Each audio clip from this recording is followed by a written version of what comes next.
Make sure you get it first.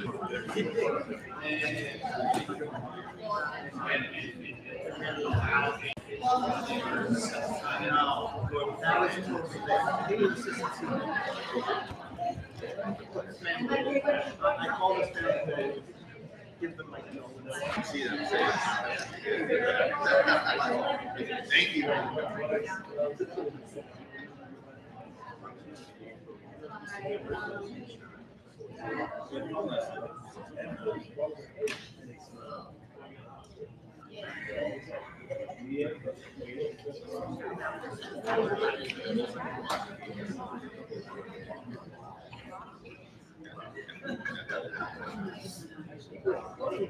I actually have it.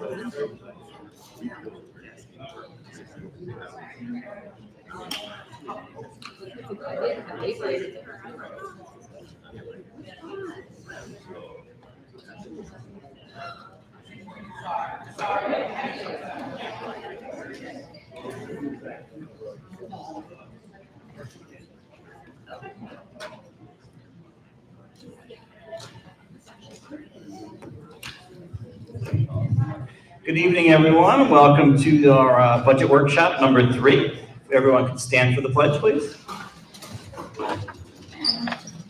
I pledge allegiance to the flag of the United States of America and to the republic for which it stands, one nation, under God, indivisible, with liberty and justice for all. All right, we appreciate everyone being here and appreciate all the work that's been going on with this budget. And I'll turn it over to Mrs. Bly for the summary. Thank you, Mr. McCain. Good evening, everyone. Okay, now we're on.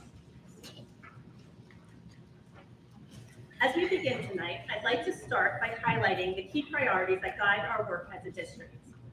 We are focused on creating a safe, supportive environment where all students can thrive socially and emotionally.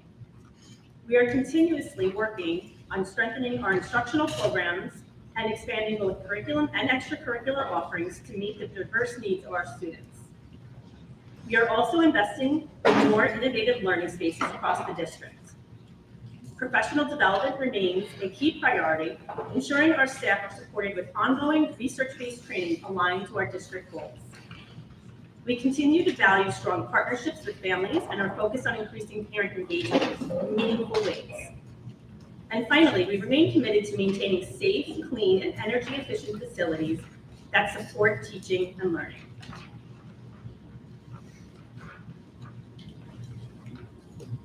Two areas that are essential to our day-to-day operations are school safety and facilities.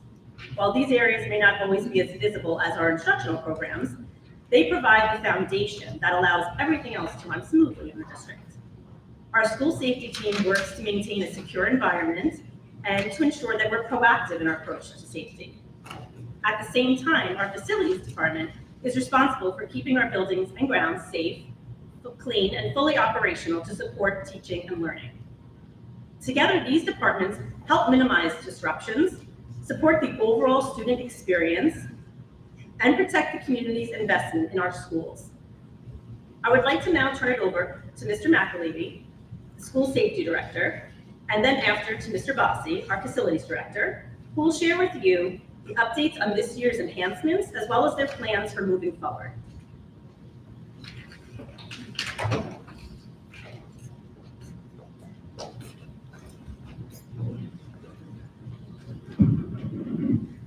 Thank you, Mrs. Pilati. So our school safety enhancements for the 25-26 school year include pretty significant camera coverage. Every year I come up and I speak about multiple schools that we enhance our camera systems with. And over the last 3 years, we've installed and upgraded our exterior cameras pretty much to all of our buildings.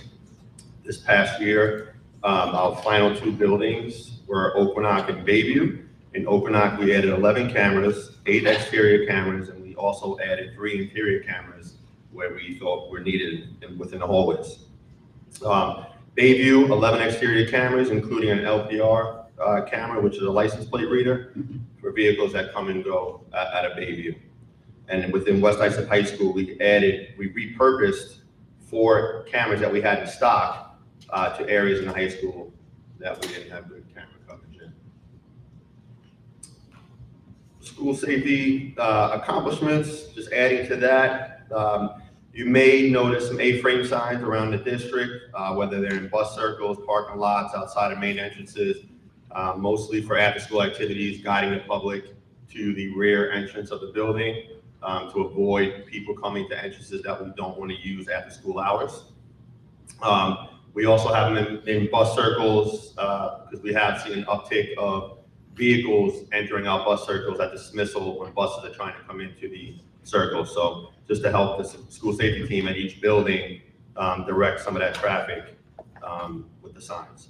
The blue light lockdown signs we are adding. I just handed those off to the grounds department, and after a pretty busy winter that they had, I would say probably within the next few weeks you'll see those signs go up on every building. Those signs are basically just letting the community know when the blue light is activated, the lockdown is taking effect and not to enter the building. At that point, they should leave school grounds. So just a heads up for people that see those lights that may not know what they're for. Those signs will be guiding them outside of our campus. Expandable gates, again, for after-school activities. Some of the buildings, you see the yellow gates that we block hallways with. We have many activities in our buildings after school hours, and we try to prevent community members or roaming the hallways freely. So we like to direct them in certain areas of the building that they're utilizing, and we use those gates to help us in that area. The school safety team attended multiple professional development sessions to include CPR, AED, and first aid, New York State Security Guard annual trainings, active shooter training, and myself and the 2 camera room operators took a trip to New Jersey to Hanwha headquarters, and Hanwha is a camera manufacturer that we, the last few years, have gone to for our cameras, and they put us through a training course on how to use some of the new technology with the cameras that we have now. Great stuff going on there, and we walked away with a lot of knowledge, and we're already applying that to the cameras that we have currently here in the school district. We enhanced safety and support across the district. We updated equipment and supplies the security and staff needed. Narcan kits were updated, radios have been updated, and uniforms as well have been updated for our school safety staff across the district. So proposed school safety enhancements for the 26-27 school year. We are going to add license plate readers to the high school. Right now we have a plan to cover 2 exits and entrances of the West Side High School, considering it's such a busy school. We're going to enhance the parking lot surveillance by installing a PTZ in the fitness center lot, which that camera will cover 3 different parking lots, and it allows the security officer to manipulate it. So we can cover a very big area there. Right now, it's not the best camera in that spot right now. We're replacing older cameras with new cameras, and we are going to be expanding the emergency notification system as far as the blue lights. We're going to be adding blue lights to each school. Right now, there's minimal blue lights in every school, so we want to add to that and cover more ground in our buildings in terms of the blue lights. And that's all I have, so I'm going to turn it over to Mr. Boston.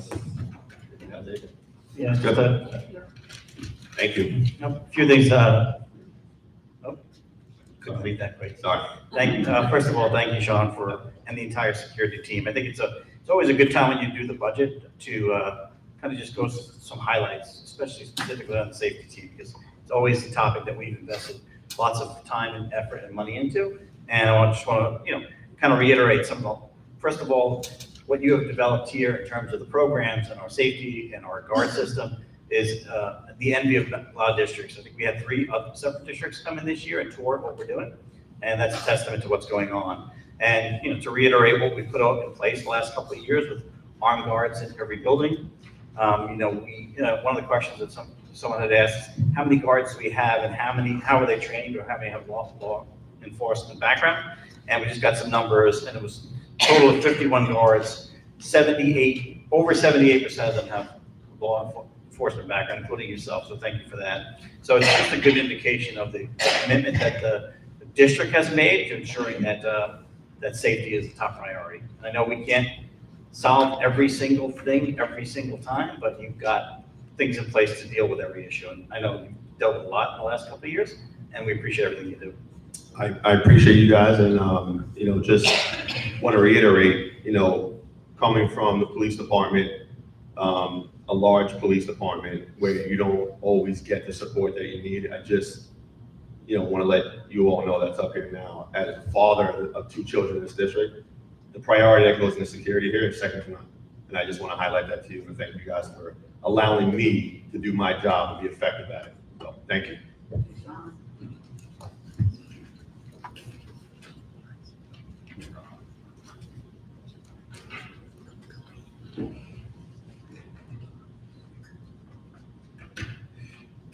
Hello, and thank you for allowing me to speak to you today about the topic of buildings and grounds. I'll keep it relatively brief. So let me first thank the Board of Ed and the administrative team and the cabinet for excellent support to our team for buildings and grounds. And many districts don't recognize the importance of how to maintain these schools, and you do, and I thank you for that. Of course, I also want to thank our hardworking custodians, maintenance crew, and grounds crew members. It's been a very challenging year with many storms and heavy snow, as well as many building system repair issues that are ever present every year. This particular winter seems to have been one that we've had a lot of heating issues and other problems that we've been able to solve, and we made it through the winter. I think it's almost done at this point with the winter, I think. These slides will share a few examples of some of the enhancements or improvements that we've completed this school year. With safety and infrastructure improvements, we rebuilt the Udall waste ejection well pumps and the piping associated with that. We installed new fire alarm panels at the Beach Street Middle School and Paul J. Blue Elementary School.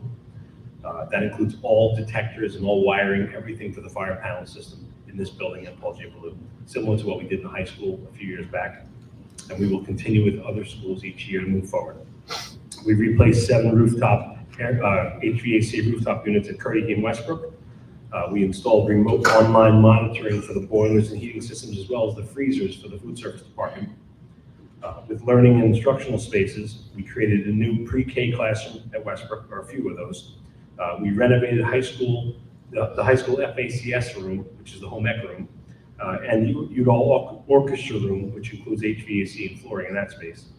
We updated instructional spaces throughout the district with new flooring, walls, doors, smart boards, dry erase boards, lighting, painting, etc.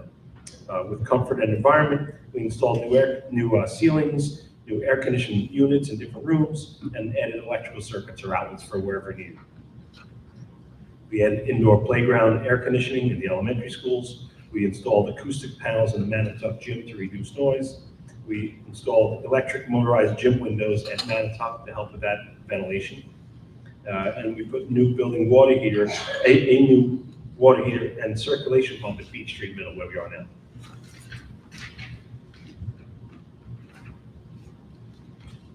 With kitchen upgrades, you might recall we did a major renovation of the Beach Street kitchen, as well as dishwasher systems at all 3 schools, the middle schools and the high school,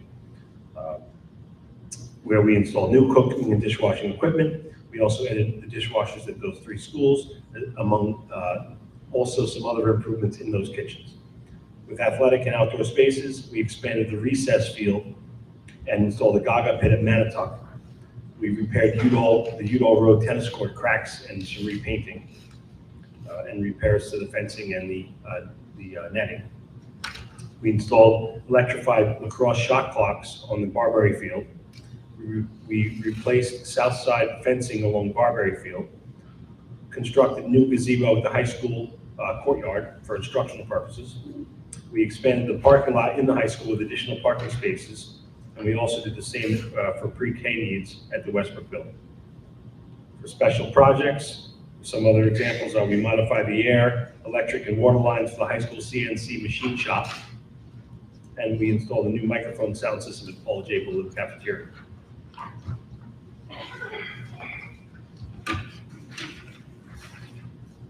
Some of the proposed facility enhancements for the new year coming. With the equipment and operations, we're going to be replacing grounds equipment, a large field mower, and a pickup truck with a plow. We also will be upgrading custodial equipment, in some cases to improve cleaning efficiency, such as vacuums and floor scrubbers. With site and outdoor improvements, we will install new concrete instructional space in the Udall courtyard where the library is. And we will pave asphalt in the recessed play area behind the Udall gym for the students. For building maintenance and infrastructure, we're going to make some more repairs to the window leaks across the buildings, as well as expanding the building management system, or the BMS, to the remaining boiler systems that are not connected to it. That allows us to regulate the temperatures, make sure it's efficient and comfortable.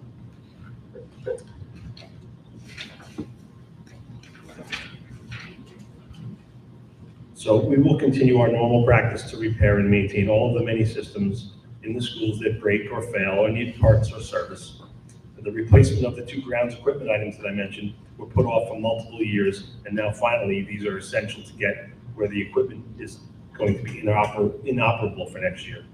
And moving forward, we will continue to always work hard to be an efficient and productive department, providing clean, safe, and well-functioning schools and properties. Thank you. Thank you, Mr. Bossi, and again, appreciate everything you did. You mentioned the storms and what you got us through. That was just remarkable. Keeping the, getting the buildings ready for all that record snow that we had. And again, it's a good time, this time of year. One of the things that people ask me is why, we didn't mention the pool in the budget. Well, the pool's outside of the budget is a bond referendum that we voted on several years ago, but that project under your undertaking is pretty substantial and going on outside the budget. So that's still on target for that. But part of what I think the public needs to know is that over the last many years, you've actually brought on a lot of in-house expertise. So we don't have to go out and third party or subcontract a lot of the jobs that you guys are doing on your own, from everything from the repairs and maintenance and groundskeeping. So I appreciate that. And that has shifted some of the burden from expensive third-party contracts that you get. So we appreciate everything that you guys do on a day-to-day basis, and making schools that were built in 1956 not only functional but just state of the art. So thank you. I appreciate the comments. Thank you so much.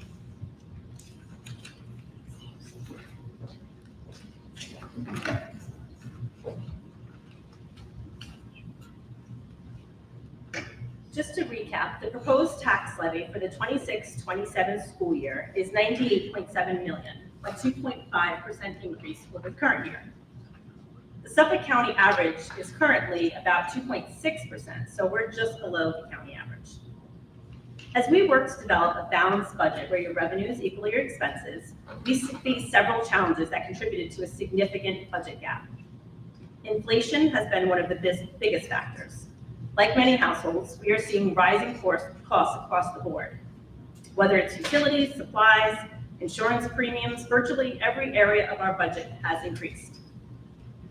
Over the past 4 years, the average consumer price index, or CPI, increase was 4.4%, while our average tax levy increase was just 2.2%. So our tax levy has grown at roughly half the rate of inflation, which just highlights the gap between rising costs and our limited revenue.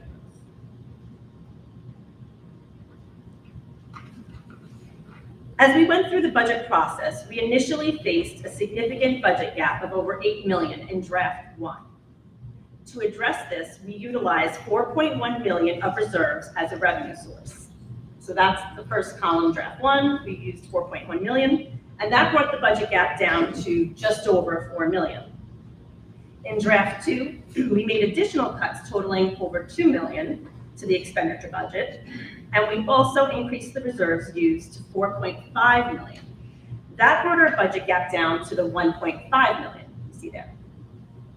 In draft 3, we did another $1 million in additional cuts to the expenditure budget, and we slightly increased the reserves to just over $4.5 million. That reduced the gap to $465,000. We do remain hopeful that New York State will provide a 2% increase in foundation aid as opposed to the current 1% increase. If that actually comes to fruition, that would give the district another $265,000 in state aid. We are also renegotiating some leases with our tenants, which would also help reduce this gap. So this slide just highlights some of the key items that are included in the 2026-27 budget. We are adding, excuse me, a psychologist who will also serve as the CPSE chairperson. Every kindergarten through third grade classroom now uses Foundations to provide students with systemic multisensory literacy instruction. And in September, Foundations will expand to fourth and fifth grade classrooms. We are also introducing Story Champs intervention in grades K through 5. This research-based language intervention program strengthens oral language, vocabulary, and narrative comprehension, and is especially effective for multilingual learners. To expand student opportunities at the high school, we will be adding IB Design Technology 2, Culinary Arts 2, and some financial literacy coursework. We will also be adding a boys JV golf team at the high school, and at the middle school level, we will be adding a combined club for girls flag football.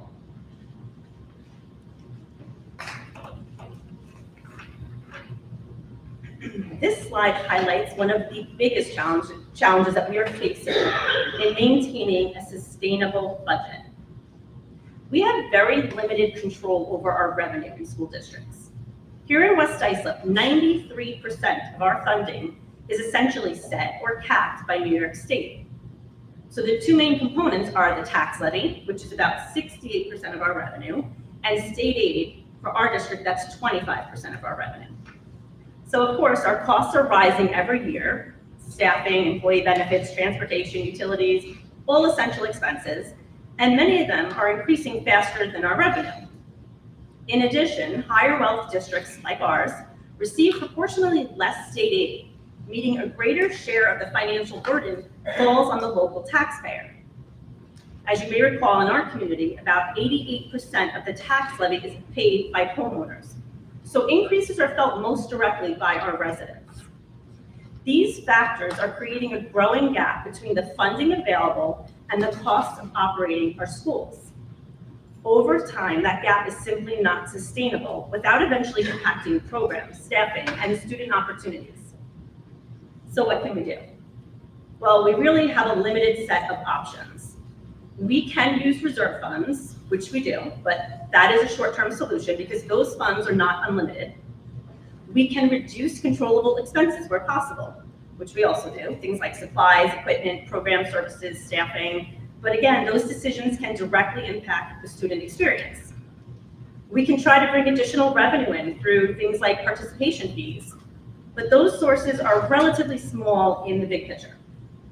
And finally, there's the option to pierce the tax levy cap, which would require a supermajority vote from the community, which is a step that we've never taken here in West Islip.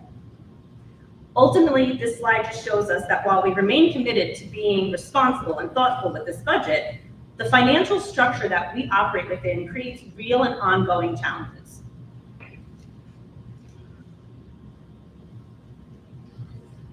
To address the budget gap, we have had to make a number of difficult but necessary adjustments, which are outlined on this slide. Every decision was made with the focus on minimizing the impact on students as much as possible.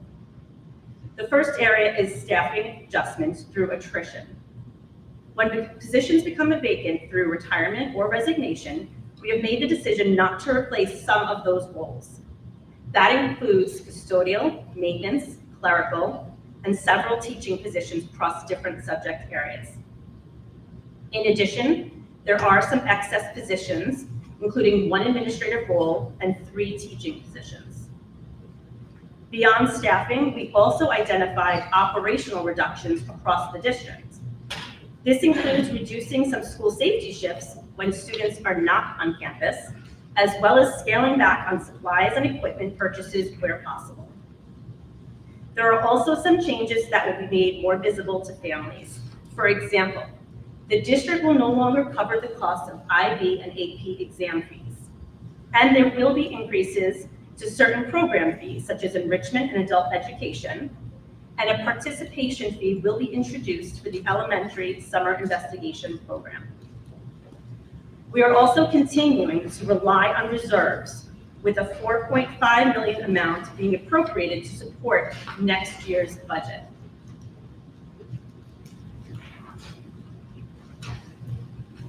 This slide shows us our district's restricted reserve funds. They are set aside for a specific purpose, and they help us manage long-term financial obligations. Several of these reserves are dedicated to employee-related costs. The Employee Benefit Accrued Liability Reserve, which we refer to as our EBLR reserve, that's used to pay out unused time, any unused leave time when an employee separates from the district. The ERS and the TRS reserves are used to manage our retirement contribution costs for both non-instructional and instructional employees. Both of these reserves help us plan for and stabilize pension-related expenses over time. We also maintain reserves for insurance-related costs. The Workers' Compensation Reserve covers claims for employees who are injured on the job, and the Unemployment Reserve is used to reimburse the state for unemployment claims. And finally, we have two capital reserves here in West Islip. These are used to fund capital projects and large equipment purchases that allow us to make necessary improvements without having to take on additional debt, go out for a bond.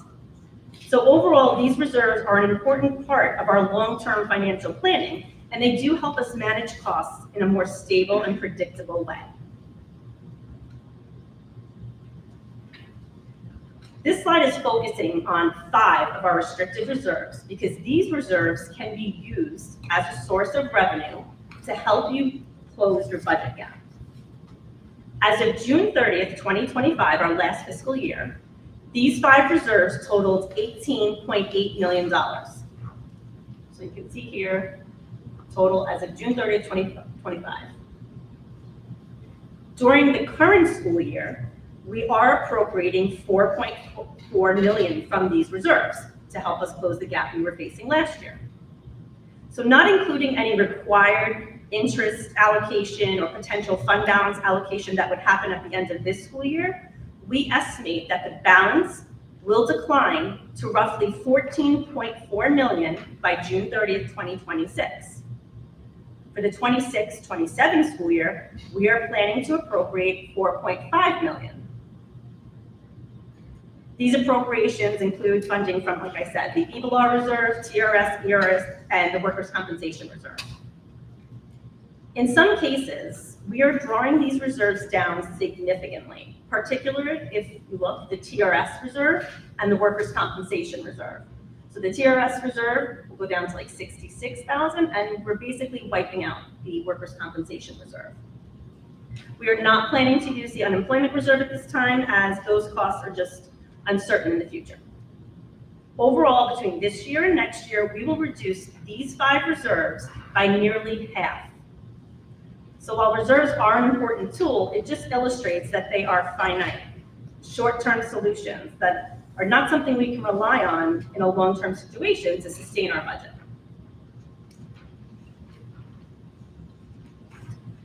This chart shows us the projected average class sizes for our upcoming school year. It is important to note that these are estimates, and we are still in the process of reviewing student needs through the CPSE and CSE evaluations. And as a result, adjustments may occur as we finalize staffing and enrollment.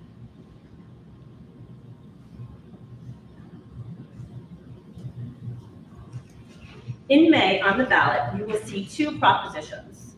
The first for the school budget, and the second will be for the use of the capital reserves. The community will also be asked to vote on 2 board trustee seats. As I mentioned earlier, we do have 2 capital reserves in our district. Capital reserves allow us just to save money for future capital projects, so we don't have to put that cost through our annual budget or go out for a bond. One of the key benefits is that using these funds comes at no additional cost to the taxpayer. It's also important to note that these reserves are established with voter approval, and any use of the funds must also be approved by our voters. And it has to be for the specific purpose for which the reserve was created. I know you probably can't read this, but this slide, along with the next, really just highlights the capital reserve projects that we've completed over the years. All of the projects that we have funded through these reserves, again, have been at no additional cost to taxpayers. And this will be available online if you ever wanted to look at it in detail. You'll see that we have here the estimated cost when the community voted on it, And then when the project closes out, we put the actual cost and the difference in the right column. Any difference, any funds that are remaining at the end of the project simply just get returned back to the capital reserve so they can be used again in the future. Now, I know you can't probably see it, but this slide actually shows on the top the January 2023 capital reserve. If you recall, that was the one with the air conditioning and the fire alarm replacements. There are not final costs here because some of the fire alarm replacements still are in progress. The original proposition included replacing fire alarm systems at both middle schools and all 4 elementary schools. But we recently completed the work at Beach Street Middle School and Paul J. Blue, as Mr. Bossi had mentioned, and those systems are fully operational and they meet all current safety standards and codes. But during the course of completing these projects, construction costs escalated and fire and building code requirements changed. So as a result, the original funding was no longer sufficient to complete all of the remaining schools. We do expect that we'll have enough funds to do 2 additional buildings with the remaining funds that were authorized. And we will revisit this in a few slides when I discuss the proposed capital reserve proposition for this coming May, but I just wanted to provide some context here. This slide, again, is just a lot of detail of our activity in our capital reserve funds, just trying to get the point across that the first fund was voter approved in May 2019, the second May 2022, and there's a lot of activity here, but essentially 2 types of activity. Funds that are being added to the reserve and funds that are labeled transferred to the reserve, which reflect year-end fund balance and interest that's allocated to the reserve at year-end. And anything that's labeled voter approved just corresponds to the projects that I just mentioned. And again, any unused funds from these projects are just simply returned back to the capital reserve fund. So this is our capital reserve proposition that you will see in May. We are looking to do projects that include a high school project to install magnetic door holders and a project at both middle schools to install the electronic locks and card access readers for classrooms and bathrooms, which we just did at the high school this past summer. We are also requesting to finalize the elementary fire alarm replacements at Bayview and Oakland. So this is why I had mentioned previously the January 23. Since we don't have enough funding, we feel we need an additional, in work with our architect, we feel we need an additional $1 million to finish all of the fire alarm replacements. So as I mentioned, Beach Street and Paul J. Blue are already complete. We do have enough funds to do Udall and Manatuck, so we just need to finish Oakland and Bayview. So the estimated cost for all of these projects is the 1.88 you see there. And any unspent funds, it's a not to exceed authorization. So again, any unspent funds just get returned back to the capital reserve.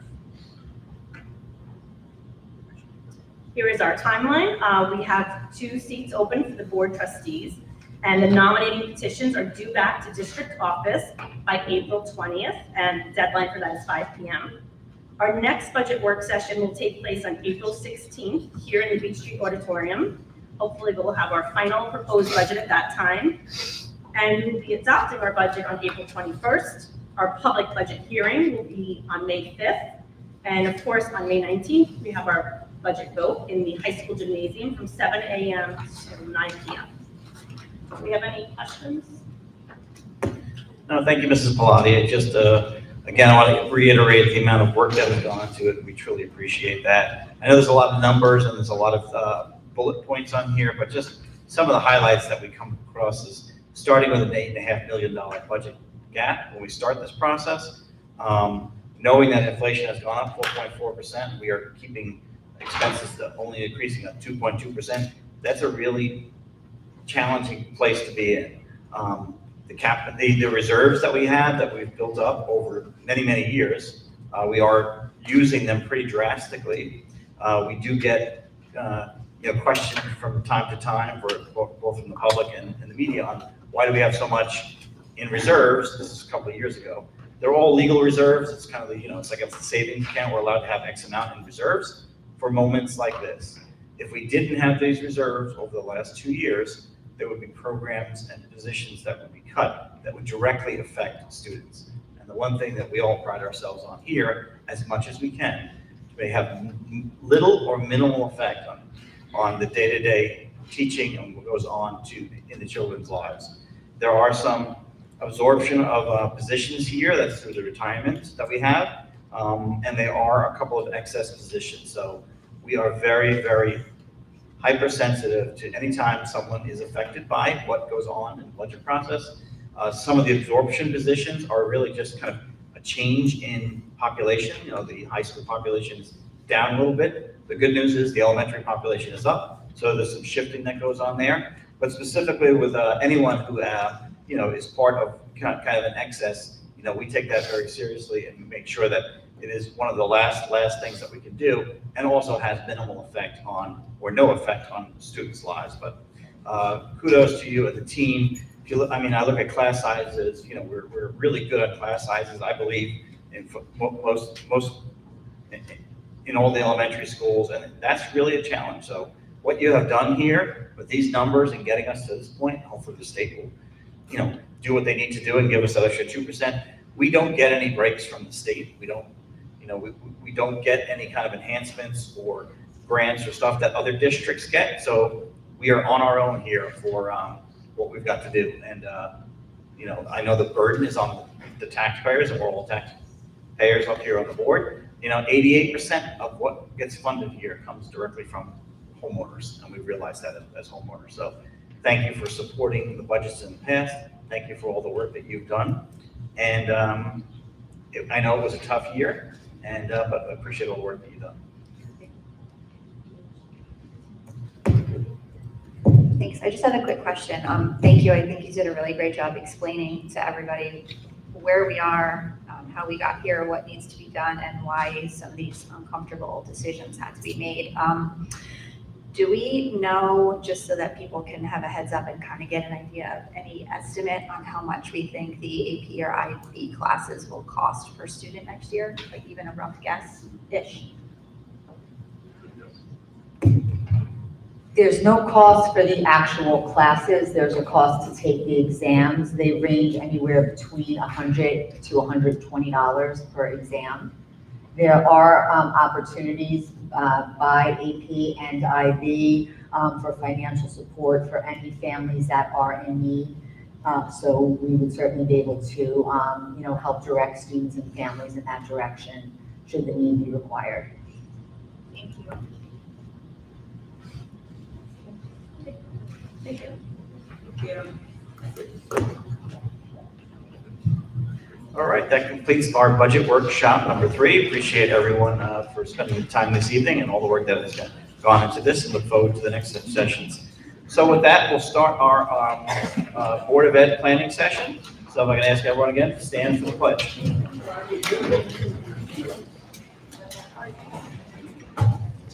I pledge allegiance to the flag of the United States of America and to the republic for which it stands, one nation, under God, indivisible, with liberty and justice for all.